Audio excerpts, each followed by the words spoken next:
Good morning, student. Today we are going to start a new chapter, force and pressure. In previous standard we have studied about force. What is force? Force is nothing but it is a quantity due to which the object changes its place or can change their shape, or if it is in a motion it can be stopped. म्हणजे force apply केल्यानंतर या सगळ्याच गोष्टी होत असतात. Force म्हणजे quantity आहे, physical quantity. It is a physical quantity due to which की ज्यामुळे काय काय होतं, we can change the position of object. म्हणजे एका ठिकाणाहून दुसऱ्या ठिकाणी आपण ऑब्जेक्टची पोझिशन बदलू शकतो. That means we can change displace the object, एका ठिकाणाहून दुसऱ्या ठिकाणी मूव्ह करू शकतो. Next, due to force by applying a force the shape of object can be change. जसं आपण माती घेतली, मातीला जो वेगवेगळा आकार देऊ शकतो, it is because of applying force. Similarly आपण सायकलला ब्रेक लावला की सायकल थांबते, it is again due to force. So this is nothing but force. And we know that there are different types of forces. फोर्सेसच्या बाबतीत आपण जे काय आहोत ते आणखीन याच्या डिटेलमध्ये घेणारच आहोत. There is one law, a stationary object on which no force is acting remain stationery.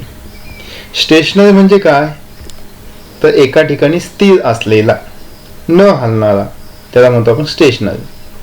मग जोपर्यंत त्याच्यावर आपण कोणताही फोर्स अप्लाय करत नाही तोपर्यंत तो ऑब्जेक्ट मूव्ह होणार नाही, त्याची जागा बदलणार नाही. सिंपल.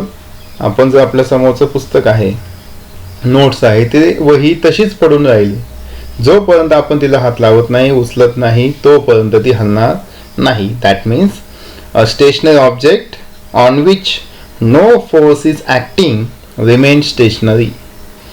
एका ठिकाणी स्थिर असलेली वस्तू स्थिर राहते जोपर्यंत त्याच्यावर कोणता फोर्स ऍक्ट होत नाही. An object in a motion continues to move with the same speed and direction when no force is acting on the object. ही झाली दुसरी line. That is, object is in a motion. Motion म्हणजे काय, तर गतिमान, गतीत राहणार. एखादा object motion मध्ये आहे तो तसाच राहणार जोपर्यंत त्याच्यावर फोर्स ऍक्ट होणार नाही. आता यासाठी आपण एक्झाम्पल घेऊ शकतो बॉलचं. पण ज्यावेळेस हवेत बॉल जात असतो तो मूव्ह होत राहतो, तो पुढेच जात राहतो. तिथे हवेचं फ्रिक्शनल फोर्समुळे तो कमी होऊ शकतो त्याचा स्पीड. याच्यासाठी दुसरं एक्झाम्पल सोपं दिलं तर ते म्हणजे जर आपण सॅटेलाइटचा विचार केला, सॅटेलाइट म्हणजे उपग्रह. सॅटेलाइट आपण नॅचरल सॅटेलाइट मूनचा विचार घेत नाही, आर्टिफिशियल सॅटेलाइट जे आपण आपल्या सायंटिस्टने जे अवकाशामध्ये सोडलेले आहेत, असे आर्यभट्ट असेल किंवा आणखीन कम्युनिकेशन सॅटेलाइट असेल, वेदर सॅटेलाइट असेल, हे सॅटेलाइट, हे जे उपग्रह आहेत ते जे सॅटेलाइट आहे त्यांना एका ठराविक कक्षेमध्ये किंवा एका ऑर्बिटमध्ये सोडून दिलेले असतात आणि ते आपोआप मूव्ह होत असतात सर्क्युलर पाथमध्ये. ते थांबत नाही, काय नाही, ते कंटिन्युअसली मूव्ह होत असतात because there is a no force. तिथे कोणताही फोर्स नसतो म्हणून ते गोलाकार फिरत राहतात. मग हेच आहे, यालाच म्हणतो आपण, this is called as Newton's first law of motion. याला न्यूटनचा फर्स्ट लॉ म्हणतात. That is, a stationary object on which no force is acting remains stationary. An object in a motion continues to move with the same speed and direction when no force is acting on the object. This is called as Newton's first law of object. म्हणजे एखादी वस्तू स्थिर असेल तर स्थिर राहते, जर गतिमान असेल तर गतिमान राहते, जोपर्यंत त्याच्यावर फोर्स ऍक्ट होत नाही. याला म्हणतात Newton's first law of motion. Okay, व्यवस्थित लिहा. आपल्याला 9वी 10वीला सुद्धा हा महत्वाचा आहे. Next, observe the picture. आता बघा, इथे 3 पिक्चर दाखवलेले आहेत. One man pushing a car. In second case, a boy pulling the dog by a strip or a belt. In third picture, a boy kicking a ball. So see in that contact and non-contact force. There are two types of forces. One is a contact. Contact म्हणजे direct contact जर झाला त्याला आपण म्हणतो contact force. आणि दुसरा आहे non contact म्हणजे डायरेक्ट फोर्स किंवा आपण स्पर्श न करता फोर्स अप्लाय होत असेल तर त्याला म्हणतात नॉन कॉन्टॅक्ट फोर्स. कॉन्टॅक्ट म्हणजे काय, आपल्याला पुस्तक उचलायचं आहे तर आपण पुस्तक हातात धरणं, it is a contact force. Non contact force म्हणजे काय, जर आपण एखादा दगड वरती फेकला, दगड हवेत फेकला तर काय होतं, तो पुन्हा जमिनीवर येतो. का आला, because of gravitational force. This gravitational force we cannot see by our eyes, but it is present. तो gravitational force आपल्याला दिसत नाही पण तो आहे. त्याच्या तो डायरेक्टली त्याला पुल करत नाही, तो इनडायरेक्ट होतो कारण तिथे स्पर्श होत नाही, कॉन्टॅक्ट होत नाही, म्हणून त्याला म्हटलेलं आहे नॉन कॉन्टॅक्ट फोर्स. समजलं, जिथे डायरेक्ट कॉन्टॅक्ट झाला त्याला कॉन्टॅक्ट फोर्स म्हणतात, जिथे आपला कॉन्टॅक्ट होत नाही त्याला म्हणतात non contact force. So seen that in figure 3.1, a car moves in a forward direction when a man applied force from behind. A reluctant dog, reluctant म्हणजे उद्धट किंवा या पद्धतीचे, a reluctant dog is being pulled by his master and a boy playing football is kicking the ball away. What do you observe from these? A force acts on two bodies through an interaction between them. इथे प्रत्येक वेळेस दोन ऑब्जेक्टवर किंवा दोन object एकमेकावर force apply करतात, की हा जो माणूस आहे, हा जो मॅन आहे, तो त्याला कारला पुश करतो, म्हणजे हा फॉरवर्ड डायरेक्शनला, पण ही जी कार आहे ती स्टेशनरी आहे म्हणून ती स्टेशनरी राहण्याचा प्रयत्न करते. So there are two object, that means force is applied always in between minimum two object. कोणत्या तरी दोन ऑब्जेक्ट मध्येच फोर्स अप्लाय होणार, सिंगल ऑब्जेक्ट फोर्स अप्लाय करू शकत नाही. जसं आपण म्हणतो ना की एका हाताने टाळी वाजत नाही, जुनी म्हण आहे, एका हाताने टाळी वाजत नाही, तसंच आहे, force must be applied in between two object. Next, if you observe as seen in a figure 3.2, आता इथे पहा, in figure 3.2, iron nails get attracted to the pole of magnet due to magnetic force. आता इथे पहा, इथे magnet आहेत आणि इथे मॅग्नेटिक निडल्स आहेत किंवा आयर्न नेल्स आहेत. काय दिसतंय, so these iron nails are attracted towards magnet. Why? Because of magnetic property. Magnet have magnetic property. This is a magnet and this is a magnetic substance. Magnet प्लास्टिकला attract करेल का, नाही, कारण magnetic property ही iron मध्ये आहे म्हणून तो आयर्नला अट्रॅक्ट करतो. इन सेकंड केस काय दिसतंय, when we rub ओम, WOMB म्हणजे कंगवा, ओम over our dry hair, at that time it gains some static electric force. Static electric force, कंगवा ज्यावेळेस आपण कोरड्या केसावर घासतो त्यावेळेस त्याच्यामध्ये स्टॅटिक इलेक्ट्रिक फोर्स तयार होते आणि ज्याच्यामुळे ते कागद त्याला अट्रॅक्ट होत असतात, चिकटत असतात. In third case, there is a coconut tree is observed and during that there is a one coconut is falling down. हा का खाली आला रे नारळ, because of gravitational force. So if you observe in these three picture, there is no direct contact is observed between our two object. इथे magnetic force आहे, इथेही electrostatic force आहे, इथेही ग्रॅव्हिटेशनल फोर्स आहे. या तिन्ही फोर्स मध्ये आपल्याला डायरेक्ट कॉन्टॅक्ट झालेला दिसतो का, पहा. A coconut is falling, wait a minute, okay, a coconut is falling from the coconut tree. Objects are attracted toward the earth due to the force of gravity. When the comb, C-O-M-B, not a comb, comb gets rubbed against here, small pieces of paper kept on a table get attracted to the comb. The comb has an electrostatic charge and there is an induced opposite charge on the pieces of paper and the pieces stick to the comb. म्हणजे त्याच्या कंगव्याला आहेत ते छोटे छोटे कागदाचे तुकडे चिकटलेले दिसतात. In figure 3.1, a force is seen to act through a direct contact of the object or via one more object. Such a force is called contact force. म्हणजे इथे वरती जे दाखवलेले ते सगळे फोर्स कोणते आहे, कॉन्टॅक्ट फोर्स.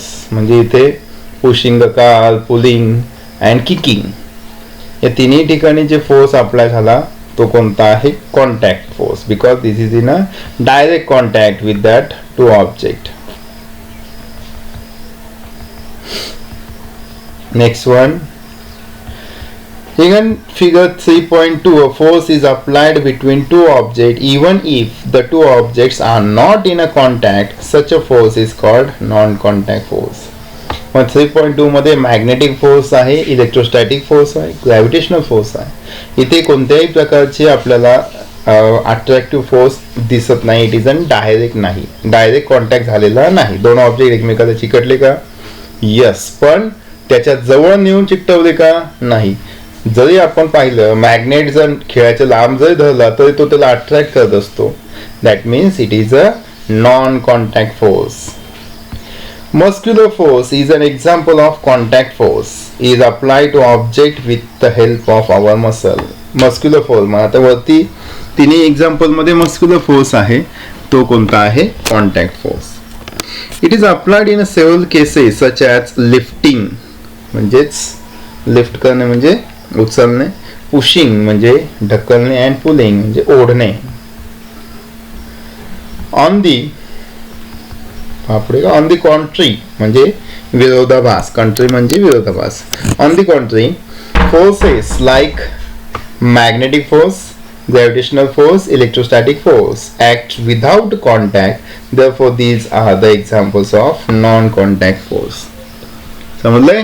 कॉन्टॅक्ट फोर्स म्हणजे डायरेक्ट कॉन्टॅक्ट झालेला दिसून येतो.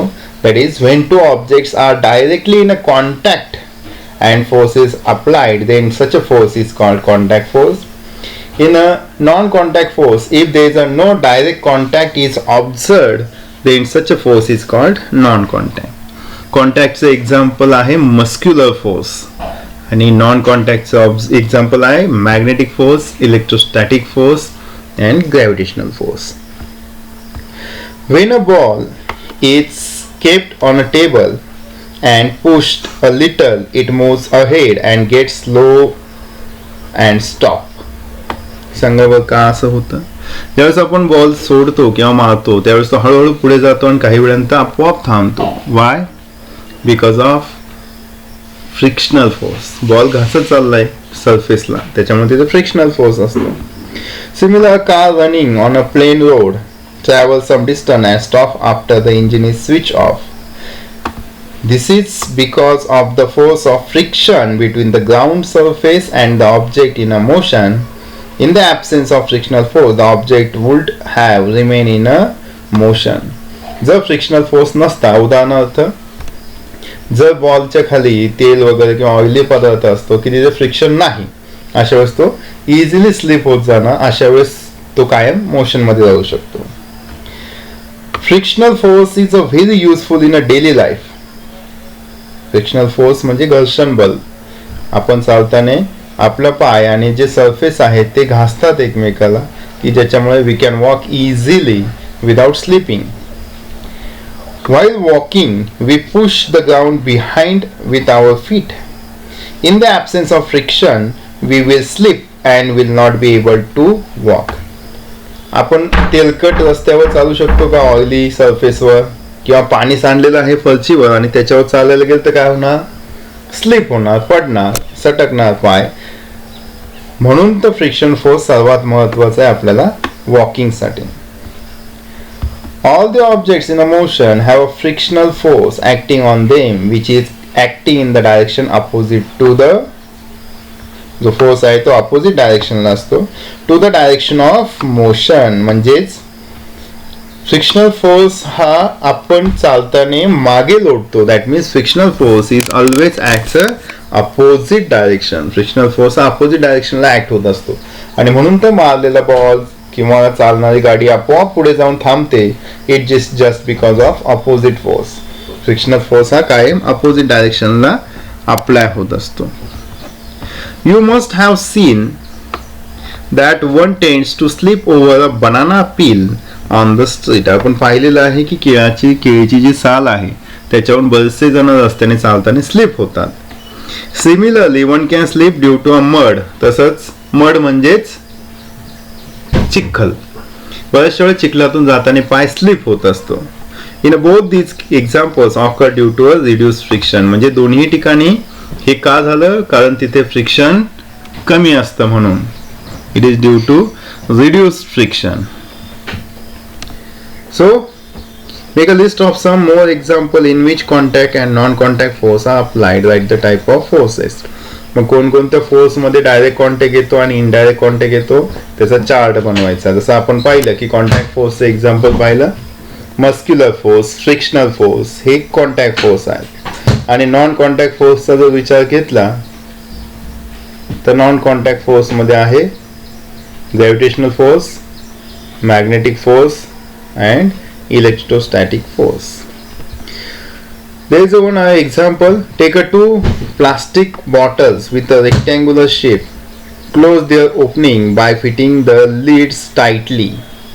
Keep two small bar magnets on them and fix them neatly using a sticking tape. इथे पहा वॉटर टँक आहे, त्याच्यामध्ये दोन प्लास्टिक बॉटल दिसतात. दोन्ही प्लास्टिक बॉटलची जी कॅप आहे ती एकदम टाईट क्लोज झाली. आपल्याला माहिती आहे की जर कंटेनर रिकामा असेल तर त्याच्यामध्ये वॉटरच्या ऐवजी एअर असतो, हवा असते आणि हवेमुळे तो पाण्यावरती फ्लोट होत असतो. So like that these are floating. आणि दोन मॅग्नेट ज्याला स्टिकिंग टेप, चिकटवण्याच्या टेपच्या साहाय्याने दोन मॅग्नेट लावलेले आहेत, पण हे दोन्ही मॅग्नेट अपोजिट पोलला डायरेक्ट केलेले आहे. पहा साऊथ, हा नॉर्थ ब्ल्यू आणि इकडे red south. Okay. Fill a big plastic tray with the water and leave the two bottles floating with magnets at the top. म्हणजे काय, आता हे जे दोन बॉटल्स आहेत या दोन्ही रिकाम्या बॉटल आपण टँक मध्ये सोडलेले आहेत. आता त्या फ्लोट होतात. फ्लोट म्हणजे तरंगत आहेत. If the north pole of the magnet is near the south pole of the other magnet, the bottle will head towards the each other because unlike poles attract each other. आता आपल्याला माहिती आहे की जे unlike poles आहेत म्हणजेच विरुद्ध pole आहेत, ध्रुव आहेत मॅग्नेटचे, ते एकमेकाला अट्रॅक्ट करतात. म्हणजे नॉर्थच्या जवळ साऊथ आणला दे अट्रॅक्ट, साऊथ अट्रॅक्ट्स नॉर्थ. आणि जर सेम पोल असेल तर रिपेल होणार. मग ज्यावेळेस आपण पाहू ही जे प्लास्टिक बॉटल आहे त्यांचे जे दोन्ही जे एंड आहेत जर सेम पोल अपोजिट पोल असेल नॉर्थ साऊथ तर ते अट्रॅक्ट होणार आणि एकमेकाच्या जवळ येणार. Observe what will happen when the direction of the bottles are change. We can observe change in a motion of the bottles without any direct contact. This means that there exists a non-contact force between two magnets. मग या एक्झाम्पलवरून काय लक्षात येतं की ज्या पद्धतीने दोन opposite magnet एकमेकाला अट्रॅक्ट करतात, जरी त्यामध्ये कोणत्याही प्रकारचा फोर्स दिसत नसताना, कोणत्याही प्रकारचा डायरेक्ट कॉन्टॅक्ट झालेला नसतानाही ती बॉटल एकमेकाकडे अट्रॅक्ट झाली, याचा अर्थ त्याला आपण म्हणतो non contact force. You have learned about static electricity in the previous standard. Electrostatic force is a non-contact force. To verify this, which experiment will you perform? आता इलेक्ट्रोस्टॅटिक फोर्स साठी सोपं example आहे. आपण ज्यावेळेस जो कोंब आहे म्हणजेच कंगवा आहे तो ज्यावेळेस ड्राय हेअरवर घासतो त्याला कागदाचे तुकडे ऑटोमॅटिक अट्रॅक्ट होतात लांबून सुद्धा. It is again non contact force. समजलंय? याच्या डेफिनेशन तयार करा छान पद्धतीने. Next point is a balance and unbalance force. आता बॅलन्स आणि अनबॅलन्स फोर्स. आता तुम्हाला बॅलन्स आणि अनबॅलन्स हा शब्द माहिती आहे. ज्यावेळेस आपण दुकानात वगैरे जातो त्यावेळेस आपण जे काही मटेरियल घेतो ते आपण बॅलन्सने मोजून घेत असतो. That means we can measure by using a balance. साखर घेतली, 1 किलो शेंगदाणे घेतले तर ते मोजून घेत असतात. त्यावेळेस तिथे तराजू काटा असतो. तिथे एका बाजूला वेट ठेवलेले असतात आणि दुसऱ्या बाजूला आपण ती क्वांटिटी ठेवतो आणि अशा वेळेस ते बॅलन्स झाले, सेम झाले, याचा अर्थ 1 किलोग्रॅम ते मास होत असतं. पण आता इलेक्ट्रॉनिक डिव्हाइसेस आले किंवा इलेक्ट्रॉनिक ते मेजरिंग डिव्हाइस आलेले आहे. अगोदर मात्र तराजू काटे होते. बॅलन्स आणि unbalance force. There is an example is given. Try this. Take a cardboard box, tie thick string to its two sides and keep it on a smooth table as shown in figure. Take the string on both sides of the table. Tie weighing pans of equal masses to the two ends. Keep equal masses in both the pans. The box does not move on the table. काय केलं इथे एक box घेतलेला आहे. एकदम smooth surface असलेला तो table आहे, ते बॉक्स आहे. त्या दोन्ही बाजूला दोरा बांधून दोन्ही बाजूला 2 दोरे बांधलेले आहेत आणि दोन्ही बाजूला एक वेइंग पॅन तयार केलेले दिसतात आणि या पॅन मध्ये सेम मास असलेले 2 एक तर स्टोन किंवा वेट ठेवलेले दिसतात. ज्यावेळेस हे दोन्ही सेम असतात त्यामुळे हा जो बॉक्स आहे हा हलेल का, मूव्ह होईल का? नाही, because it is due to a same mass. बरोबर आहे. तुम्ही रस्सी खेच खेळला असाल, टग ऑफ वॉर. रस्सी खेच मध्ये दोन्ही बाजूला जर सारखेच मुलं असतील, 2 2 3 3, तर मधला जो पॉइंट आहे, मिड पॉइंट आहे, तो हलत नाही, जागेवर राहतो. It is a balance. याला आपण बॅलन्स फोर्स म्हणतो. इफ जर आपण मास चेंज केलं तर काय होईल? If more mass is kept in one of the pants than in other, the box starts moving in the direction of that pan. म्हणजे काय, जर आपण इकडच्या बाजूने जर मास वाढवलं, म्हणजे जर आणखीन एखादा स्टोन किंवा वेट ठेवला, तर ते काय होणार? ज्या बाजूला ठेवू त्या बाजूला ते खाली सरकायला लागेल. It is just because of increase in a mass or weight. Equal gravitational force acts on both the pans when equal masses are kept in them. तर अगोदर बॉक्स का हलला नाही? तर दोन्ही बाजूला मास सेम होते आणि मास सेम असल्यामुळे दोघांवर ग्रॅव्हिटेशनल फोर्स सुद्धा सेम अप्लाय झाला. This means balance force acts on the box with effective force equal to 0 as these are acting in opposite direction. मग हे जे आहेत डाऊनवर्ड दोन्ही बाजूला फोर्स होते, परंतु दोन्ही एकमेकाच्या अपोजिट. सेम फोर्स होते पण अपोजिट होते, due to which their total force become 0 आणि म्हणून बॉक्स काय हलला नाही.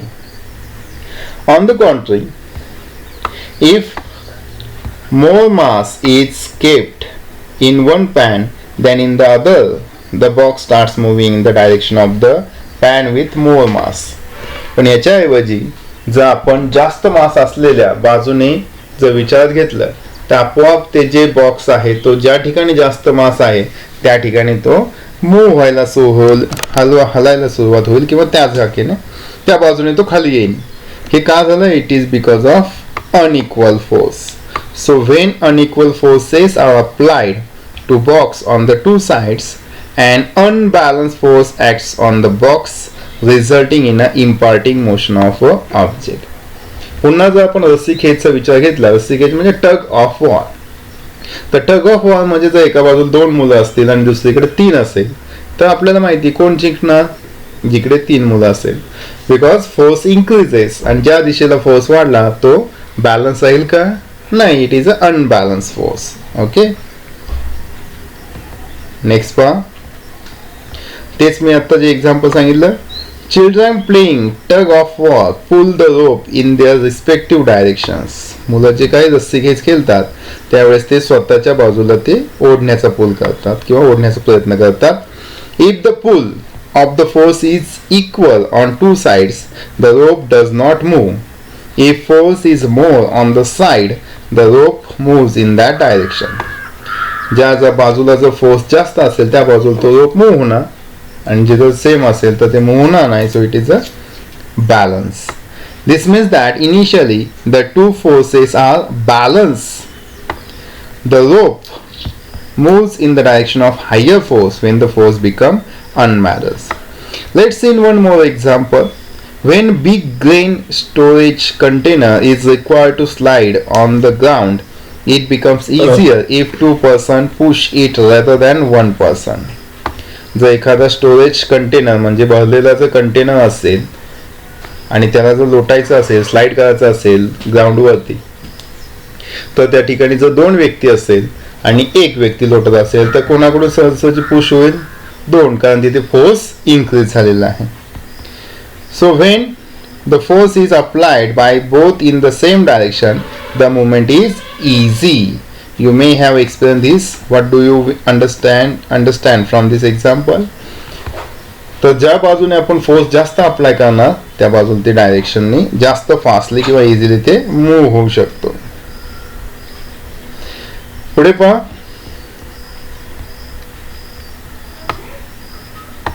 If several forces are applied on an object in the same direction, a force equal to their addition acts on that object. याचा अर्थ जर एक व्यक्ती एखादा कंटेनर लोटत असेल त्याच्याऐवजी 2 व्यक्ती लोटायला लागले तर फोर्स वाढणार. मग फोर्स किती झाला? It is nothing but the sum or addition of force of both the mans. म्हणजे दोघांचा जो फोर्स आहे त्या दोघांची ॲडिशन होणार इथे. If two forces are applied on one object in direction opposite to each other, a force equal to their difference acts on the object. आता जर सेम कंटेनर आहे, एक मध्यभागी ठेवलेला आणि दोन्ही एका बाजूने राईट साइडनी एक व्यक्ती लोटतोय आणि लेफ्ट साइडनी दोन्ही त्याला लोटण्याचा प्रयत्न करत असेल, पण एकमेकाकडे, म्हणजे काय झालं ते डायरेक्शन दोघांची अपोजिट आहे, दोघांची डायरेक्शन अपोजिट आहे आणि त्याच्यामुळे तो बॉक्स हलेल का? नाही. मग तेच होतं, किंवा ज्याची फोर्स जास्त वाटेल किंवा जास्त असेल तो त्याला पुश करू शकतो. सिमिलर, मग अशा वेळेस त्या फोर्सची सबस्ट्रॅक्शन होते, म्हणजेच दोघांची मायनस होते. A force is expressed in a magnitude and direction, therefore force is a vector quantity. Quantities ज्या आहेत, ज्या काय असेल, force, boiling point, melting point, temperature, density, याला क्वांटिटीज म्हणतो आपण. जे मेजर करण्यासाठी यूज करतो, मोजण्यासाठी जे वापरतो त्याला आपण क्वांटिटी म्हणतो. आता फोर्सला इथे मॅग्निट्यूड आणि डायरेक्शन, फोर्सला एक किंमत आहे, काय असेल ती किंमत, आणि डायरेक्शन म्हणजे दिशा सुद्धा अवलंबून आहे, बरोबर ना. आपण ज्या डायरेक्शनने लोटतो, पुश करतो, फोर्स अप्लाय करतो त्याच डायरेक्शनला होत असेल, म्हणजे फोर्सला डायरेक्शन पण आहे आणि मॅग्निट्यूड पण आहे, त्याला आपण व्हेक्टर क्वांटिटी म्हणतो. म्हणून force is a vector quantity. आणि जर फक्त मॅग्निट्यूड असती तर त्याला आपण स्केलर म्हटलं असतो, पण इथे काय आहे, magnitude as well as direction, therefore it is a vector quantity. इथे एक पॉइंट आहे बा, if more than one force are acting on object or body then the effect on the body is due to the net force. म्हणजे एकापेक्षा जास्त force जर त्या बॉडीवरती, एखाद्या ऑब्जेक्टवरती अप्लाय होत असेल तर त्या सगळ्यांचा जो काही फोर्सचा इफेक्ट असेल तो म्हणजे नेट फोर्स. आता नेट फोर्स कसा कॅल्क्युलेट करणार? समजा आपण बॉल फेकल्यानंतर आपण फोर्स अप्लाय केलेला आहे, मग हा जो फोर्स आहे तो बॅट्समनने बॉल मारला, त्याने जो अप्लाय केलेला फोर्स आहे तो, म्हणजे या पद्धतीने त्यावरती वेगवेगळे फोर्सेस अप्लाय होणार. When a force is applied on a stationary object, it moves, its speed and direction changes.